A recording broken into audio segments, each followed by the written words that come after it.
نحمده ونصلي على رسوله الكريم أما بعد فقد قال الله تعالى في القرآن المجيد والفرقان الحميد أعوذ بالله من الشيطان الرجيم بسم الله الرحمن الرحيم لقد كان لكم في رسول الله أسوة حسنة صدق الله مولانا العظیم۔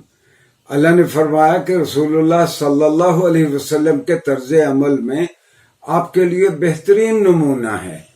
سامعین گرامی، ہم قرآن کریم اور سیرت النبی صلی اللہ علیہ وآلہ وسلم کے ان پروگرامز میں کچھ ایسی تفصیلات جو بالعموم علماء کرام یا ہماری درسی کتب میں بچوں کو نہیں پڑھائی جاتی، ہماری کوشش ہوگی کہ وہ تفصیلات آپ کے سامنے لائیں۔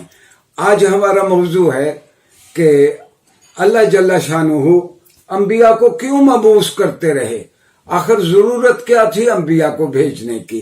اس سلسلے میں نے ایک روایت کا پہلے بھی تذکرہ کیا ہے، مسند امام احمد ابن حنبل میں ہے، جناب رسول اللہ صلی اللہ علیہ وآلہ وسلم نے فرمایا کہ اللہ نے 1,24,000 انبیاء بھیجے، ان میں سے 315 کو کتابیں یا صحیفے دیے گئے۔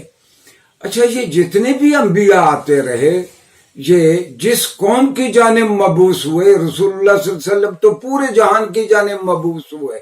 آپ سے پہلے جتنے انبیاء تھے وہ اپنی اپنی قوموں کی جانب آتے تھے۔ یہ سارے انبیاء آ کے اپنی اپنی قوم کو یہ ضرور کہتے قرآن کے لفظوں میں، وَمَا أَسْأَلُكُمْ عَلَيْهِ مِنْ أَجْرٍ إِنْ أَجْرِيَ إِلَّا عَلَى رَبِّ الْعَالَمِينَ۔ لوگو، میں تمہیں زندگی گزارنے کا بہترین طریقہ بتاتا ہوں، اللہ کی شناخت کرواتا ہوں، اور اس کے عوض میں تم سے کچھ نہیں مانگتا۔ میرا کوئی سوال نہیں ہے، میں تم سے کوئی دنیاوی منفعت نہیں مانگتا، اور میرا اجر جو ہے وہ اللہ میاں دے گا جو رب العالمین ہے۔ اچھا، اس بات کی تفصیل ناظرین گرامی سورہ یونس میں، سورہ ہود میں، سورہ شعراء میں اور قرآن کریم میں جا بجا ہم کو ملتی ہے۔ انبیاء کرام کو کیوں بھیجا جاتا تھا، اس بات کو حضرت علامہ اقبال رحمہ اللہ نے بڑے خوبصورت انداز میں اپنی کتاب reconstruction of religious thought in Islam میں انہوں نے بیان کیا۔ آپ نے نبی کے اس فریضے کو کہ نبی کیوں آتے تھے دنیا میں، اس کو آپ نے وضاحت صوفی اور نبی میں فرق بیان کرتے ہوئے آپ نے اس کی وضاحت کی۔ علامہ اقبال فرماتے ہیں کہ شاہ جہاں جو مغلیہ خاندان کا بادشاہ تھا، اس کے زمانے میں ایک بہت بڑے اللہ والے تھے، عبد القدوس گنگوہی رحمہ اللہ۔ عبد القدوس گنگوہی رحمۃ اللہ علیہ کے سامنے ایک مرتبہ میرا جو نبی کا تذکرہ ہوا تو وہ اپنی لے میں اور اپنے انداز میں عبد القدوس گنگوہی نے کہا کہ یہ محمد عربی صلی اللہ علیہ وسلم تھے جو وہاں گئے اور واپس آ گئے۔ خدا کی قسم میں وہاں گیا ہوتا تو میں واپس نہ آتا۔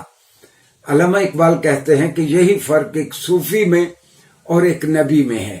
صوفی جب اپنی منچاہی منزل تک پہنچتا ہے، جب وہ اپنے ارگازم پہ اور اپنی کیفیت میں ہوتا ہے، صوفی اس سے نکلنا نہیں چاہتا، اور نبی اس کیفیت سے نکلتا ہے، آ کے لوگوں کے ساتھ محلوں میں رہتا ہے، اپنے آپ کو رول ماڈل اور اپنے آپ کو ایک اسوہ کامل کے طور پر پیش کرتا ہے، لوگوں کو جس بات پہ عمل کرنے کے لیے کہتا ہے پہلے خود اس پہ عمل کر کے دکھاتا ہے۔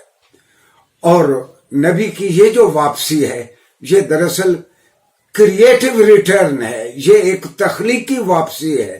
نبی اس لیے واپس آتا ہے کہ اس نے تاریخ کے دھارے کو بدلنا ہوتا ہے، اس نے ایک نیا ورلڈ ویو اور ایک نیا فلسفہ حیات دینا ہوتا ہے، اس نے لوگوں کو بتانا ہوتا ہے کہ کلکم من آدم و آدم من تراب، تم سارے لوگ آدم کی اولاد ہو اور آدم کو اللہ نے مٹی سے پیدا کیا، اور اس نے لوگوں کو بتانا ہوتا ہے خلقکم من نفس واحدہ، اللہ نے تم کو ایک ہی جان سے پیدا کیا ہے۔